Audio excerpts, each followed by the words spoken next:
მე დამჩა შტაბ-ჭდილება, რომ უფრო ამ რაღაც კარგი პოლიციელი, ცუდი პოლიციელის როლებია რაღაცნაირად გადანაწილებული, ხო?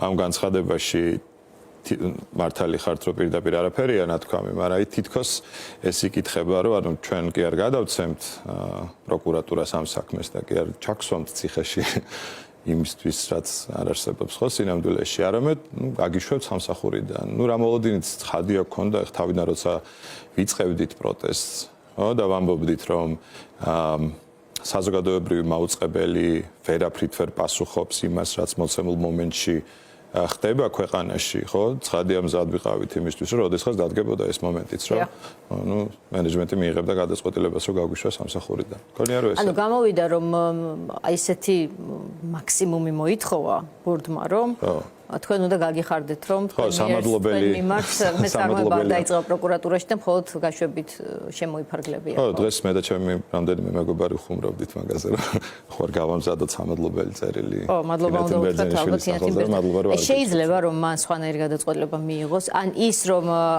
თითქოს და მან, ესე იგი, საჯარო სივრცეში სცადა, რომ ზუსტად არ გაემეორებინა ბორდის გადაწყვეტილება, შეიძლება ნიშნავდეს, რომ რამე სხვაობა ბორდსა და მენეჯმენტ შორის არსებობს. ყველაფერი შეიძლება სინამდვილეში. შეიძლება ისიც, რომ მართლა დაიწყოს რაღაც სისხლის სამართლებრივი წარმოება და მართლა ჩაერთოს პროკურატურა, არ გამიკვირდება ეს ამბავი. და შეიძლება ხო უფრო მსუბუქად დასრულდეს, იმიტომ რომ უბრალოდ გაგვიშვან სამსახურიდან და არ გაგვიშვან ციხეში.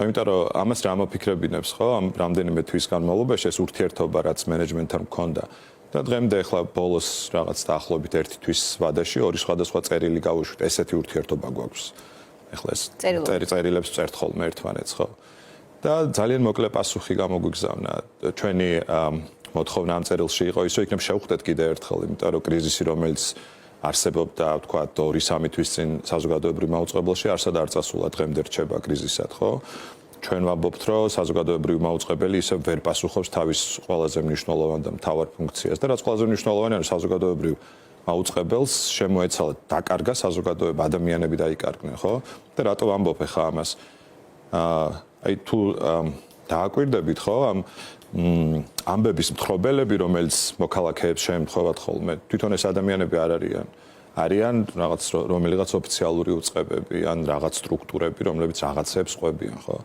ყველაზე მძიმე ამბავი ეს ამირ კვეკვესკირის საქმე ხო 44 წლის დევნილი კაცი რომელმაც თვითმკვლელობით დაასრულა ცხოვრება ხო ეს საზმამ გააშუქა როგორ რომ გაავრცელა ვებზე ჯანდაცვის სამინისტროს განცხადება, სადაც ჯანდაცვის სამინისტრო მწუხარებას გამოთქვამს და ფაქტს აღწერს, რომ ესეთი რაღაცა მოხდა, ხო?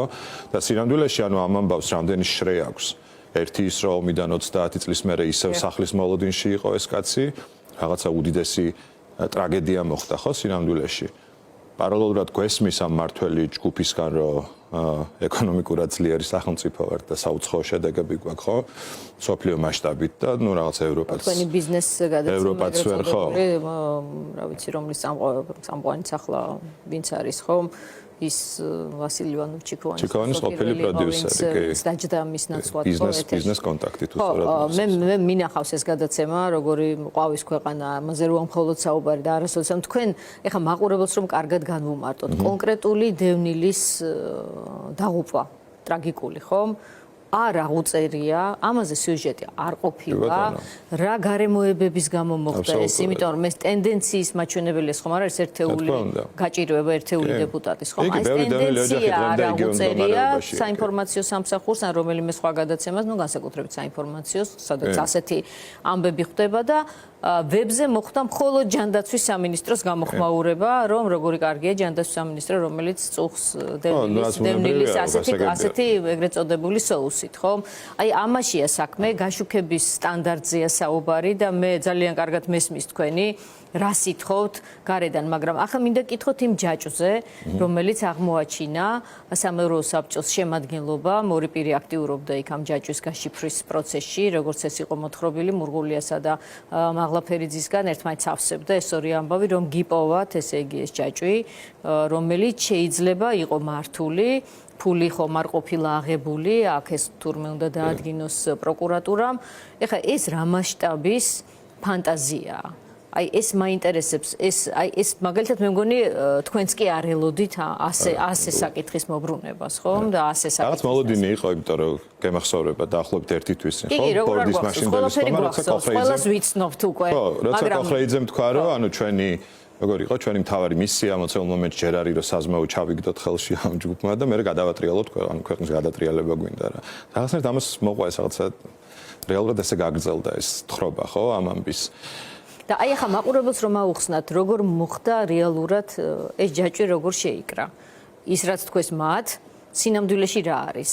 როგორ მოხდა რომ საზოგადოებრივი მაუწყებლის თანამშრომლების ნაწილი გაბრასდა და მართლა შიდა პროტესტი გამოხატა, რა ვიცი, შეიძლება მათში დააჯანყება უწოდონ, გადატრიალების სურვილი უწოდონ, მაგრამ თუ კი არ პასუხობს ეს ორგანიზაცია თავის ფუნქციას, რატომ არა თუ პირველ რიგში თუ არა თანამშრომელმა და ჟურნალისტმა მით უმეტეს თქვას ამის შესახებ, ხო? სინამდვილეში როგორ შეიკრა ეს ჯაჭვი? როგორ დაუკავშირდით ერთმანეთს, როგორ იცანით დამნაშავეებმა, ამ ჯაჭვის თავარმა წარმომადგენლებმა ერთმანეთი და როგორ აშენდა ეს პროტესტი შიგნით? მოძრაობა, ხო? ხო, რეალურად ანუ სხვადასხვა გადაცემებს წარმოვადგენთ.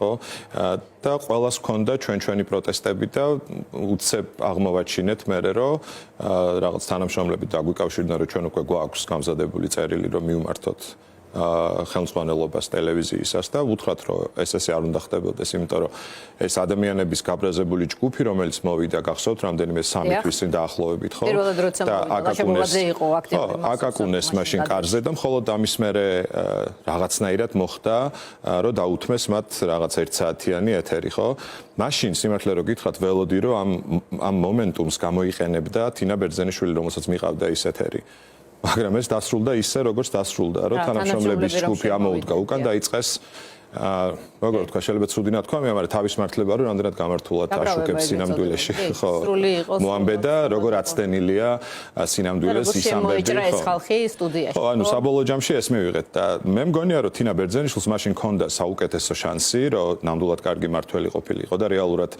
სწორად წაიყვანა ხო როგორ შეიძლება რომ შუქდებოდეს ამბები განსაკუთრებით საზოგადოებრივ მაუწყებელზე ხო რომელსაც ის იცავს რომ საზოგადოება აფინანსებს და ის იცავს რომ საზოგადოების დაფინანსების გამო სრულიად დაცლილი უნდა იყოს პოლიტიკური თუ რაღაც ბიზნეს ინტერესებისგან მაგრამ სამწუხაროდ ამას ვერ ვხედავ. ახლა გარანტია აქვს და მეტი რა უნდა და რა სამწუხაროა რომ გუშინწინდელ ბოდიში გუშინწინდელ ბორდზე ბევრჯერ გაისმა ეს რომ ლაპარაკობენ რომ რაღაც პოლიტიკური გავლენები არსებობს საზმაოშიო, მაგრამ როგორც კი ვეკითხები თუ არგუმენტები არ აქვთო და რა ვიცი 2017 წლიდან მაქვს ეს არგუმენტი, ხო? ეხლა ჟურნალისტებმა კარგად ვიცით, როგორ მუშაობს ჟურნალისტიკა და პოლიტიკა ერთად, რომ ეს თანამშრომლობა დამღუპელია ხოლმე ხშირ შემთხვევაში რა. და ჩვენ გვაქვს ესეთი სურათი, რომ 2017 წელს ვასილ მაღლაფერიძე მოვიდა პოლიტიკიდან, მერე ცოტა ხნით წავიდა ისევ პოლიტიკაში და მერე უკვე დაბრუნდა როგორც ბორდის თავმჯდომარე, ხო?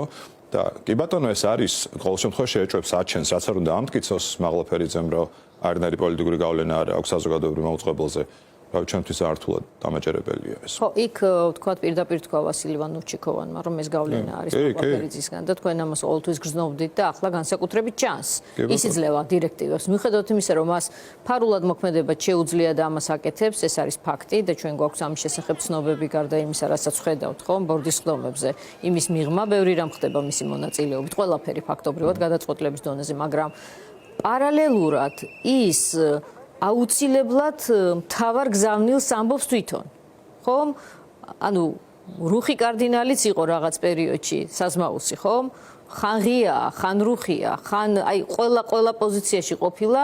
მთავარი კი ის არის, რომ ის არის ივანიშვილის პირდაპირი წარმომადგენელი და ამ ეგრეთ წოდებული რეჟიმის ზოგი არალეგიტიმურს უწოდებს, ზოგი კითხვის ნიშნის ქვეშ მყოფს, კი ბატონო, ვიღაცის ლეგიტიმურის, კი ბატონო, მაგრამ მას აქვს მჭიდრო კავშირები მთლიანი გავლენა მისგან მოდის, ხო? იმიტომ კი არა, რომ ის კიდევ ერთხელ უთხრათ აუდიტორიას, რომ განსაკუთრებულად მაგარი ტიპია. არა, ის არის განსაკუთრებულად მაგარი შემსრულებელი პროცესში და მას აქვს თავის თავზე აღებული ყველა შავი რაღაცა ტიპის საქმის კეთების სამწუხაროდ საზოგადოებრივ მაუწყებელზე. ძალიან სამწუხაროდ, რა ვიცი, წინა ცხოვრებიდან მას ვინც იცნობდა. მისთვის განსაკუთრებით და პლუს კიდე მეორე პირი გია მურღულია, რომელიც ახლა აღმოჩნდა რომ რაღაც მართლა პარტიული კრების თავმჯდომარის მოადგილე იყო და წარმოუდგენელი ტექსტები მოვისმინეთ ჩვენი იქ ადამიანების ასე განკითხვა და ასე დასჯელის რაღაცა წმინდა პარტიულ კომუნისტური რეჟიმი. კი, მე განცდა მქონდა რომ უბრალოდ ახლა ვიდეო მასალა ვნახე იმისი, რაც ხდებოდა გასული საუკუნის 30-იან წლებში. რაღაცა განათებაც ისეთი იყო, რაღაცა ილუსტრაცია იყო ეს. ესთეტიკითაც ისეთი იყო ეს კადრები, რომ ანუ რაც როდესღაც წაგვიკითხავს ისტორიის წიგნებში და რაც ყველაზე შემაწუხებელია ხო ჩვენი ქვეყნის წარსულიდან სინამდვილეში აი მე მართლა აი დაახლოებით ესე ვუყურე ესე აღვიქვი ეს ამბავი რა რომ იქრება ამბავი რომელს არნერი საფუძველი არ აქვს აბსოლუტურად და როგორ შეიძლება რომ ადამიანებმა თქვან რომ შენ ფულს იღებ ან რაღაც მოლოდინი გაქვს ან რაღაც გამორჩენასელი ან გინდა რომ რაღაც ჩაიგდო ხელში როცა სრულიად გულწრფელი არის ეს პროტესტი და არაფერს არ უკავშირდება გარდა იმისა რომ საზოგადოებრივმა მაუწყებელმა უბრალოდ სწორად იმუშაოს. და შეასრულოს თავისი ვალდებულება რომელიც კანონით მას განესაზღვრება ჟურნალისტურ მოვალეობებს ეთიკურს და კეთილსინდისერების ნაწილს თავი რომ დავანებოთ. მოდით დავსვათ ბოლო კითხვა რა გეგმა აქვთ საზოგადოებრივ მაუწყებლის მცველებს ახლა.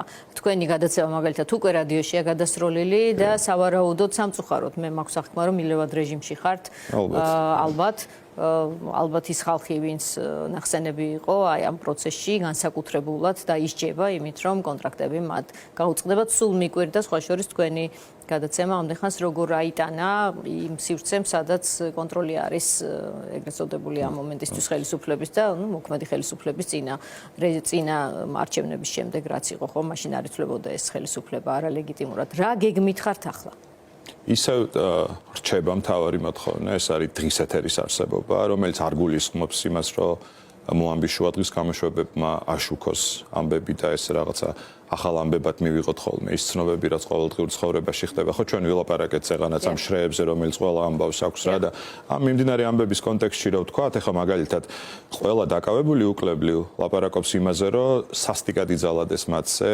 ბევრი ყვება რომ გაუპატიურების მუქარაც იყო მაგრამ საზოგადოებრივ მაუწყებლობას არ დაუსვამს სისტემურ ამ პრობლემის სისტემურობაზე არასდროს საკითხი ეთერში ხო ის რომ ტიტუშკები არსებობენ ხო რა ჯგუფი ან რა ფონი აქვს რატო ყავს ქვეყანაში ტიტუშკები ხო რატო ყავს სახელმწიფოს სრულიად არაიდენტიფიცირებადი რაღაც სპეციფიკურ ამუნიციაში ჩაცმული ადამიანები რომელმაც რაღაც დანაშაულები ჩაიდინოს და კი ბატონო მოხდა ასეთ დანაშაულები ხო მათ შორის თქვენს ჟურნალისტებს ხო ასეა მაგრამ კაცშულმა არ იცის ამ რაღაცა შავი ტანსაცმლის მიღმა ვინ იყო ხო როცა ირაკლი კობახიძე გეუბნება რომ ეკონომიკა საუცხოოდ ვითარდება ხო მაშინ რატო ყავს ამდენი ღარიბი ადამიანი რატო გვაქვს უმუშევრობა ხო რატო ყავს ასეულათსობით ადამიანი რომელიც სოციალურ შემწეობას იღებს ან ითხოვს ამ სოციალურ შემწეობას ხო რატო ტოვებენ ქვეყანას ადამიანები რომ საკუთარი ბედი და ცხოვრება სადღაც 1000 კილომეტრის იქეთ იპოვონ ხო ანუ ამაზე არ ლაპარაკობს საზოგადოებრივი მაუწყებელი ეს არის ჩვენი მოთხოვნა რომ არსებობდეს დღის ეთერი რაც ეხლა მოცემულ მომენტში კარგ ხნის განმავლობაში დღეიდან დაიწყო ახალი საეთერო ხო განათლებული არ ვიცი რა იქნება მაგრამ ხო აქამდე რაც სერიალებს შინაარსიც ასევე ანათებდეს სიმართლით როგორც კარგი ნათქვამია რომ იქნებ შინაარსს ანათებდეს ხო როგორც მისი ესეთი შეფუთვები და ერთი კითხვა დამრჩა სხვა შორის სულ მაინტერესებს ამ წუთში გამახსენდა ეხლა ეს სად არის ეს კაცი გიორგი გვიმრაძე რომელიც ძალიან დისკრიმინაციულად მოექცა და ამისი ვიდეო ჩანაწერი არსებობს პროტესტის მონაწილე ქალს ხო და სხვათა შორის ბურდის წევრი გია მურღულია კახამელიქიძეზე ამბობდა რომ გინება სოდნიაო ხო ასე მაქვს ყური მოკრულიო და თურმეო თავისიო ერთ-ერთი პირია კახამელიქიძე რეჟისორი რომელიც პროტესტანტთა სიაშია ხო და ამას მიიჩნევდა მის ხარვეზად ეს ხარვეზია ნამდვილად თუ კი ასია ნებისმიერი ადამიანისთვის სამსახურში გინება არ არის კარგი მაგრამ თუ კი მიმდინარე ამბების რედაქტორი ხო ასე დისკრიმინაციულად მიმართავს ნებისმიერ ადამიანს მათ შორის რა ვიცი განსხვავებული აზრისას ის მხოლოდ ამ პოზიციას ჩამოაშორეს ხომ და ამით შემოიფარგლა და ის ისევ მუშაობს ისევ მიხავს ხომ გადაცემა ისევ ავრცელებს რუსულ გზავნილებს პირდაპირი წესით და პოდკასტი 42 პარალელი ხო რაც მე მგონი ისევ გადის ეს გადაცემა ხო მას ეს არ შეხებია მის გინებაზე უარეს ქცევას ეს არ შეხებია მაგრამ ვიღაცა თურმე ყურმოկვრით რომ გაიგო მურღულიამ რომ სადღაც შეუგინია, ეს თურმე ბორძი გასაჟღერებელია და ამის გამო დასასჯელია კახამელიქიძე, ხო? ნუ ძალიან ძიმე ორმაგ სტანდარტთან გვაქვს საქმე უკვე რაც ჩვენ ნამდვილად არ გვიკვირს. ამიტომ მინდა ვუსურვოთ თქვენს გულს, ჩვენ ყველანი გულშემატკივრობთ, იმიტომ რომ ჩვენ სადაც არ უნდა ვმუშაობდეთ, რომელ კერძო მაუწყებელში არ უნდა ვმუშაობდეთ, ეს ყველაზე მთავარი მაუწყებელი უნდა იყოს და მე პირადად ყველაზე მეტად ამას გულშემატკივრობ, რომ ეს მოდელი რახან არსებობს ჩვენს ქვეყანაში, არსებობდეს ისეთი, რასაც იმსახურებს ჩვენი ჯიბიდან დახარჯული ამდენი თანხის შედეგი, ხო? და მივიღოთ ისეთი, როგორიც არის. მადლობა.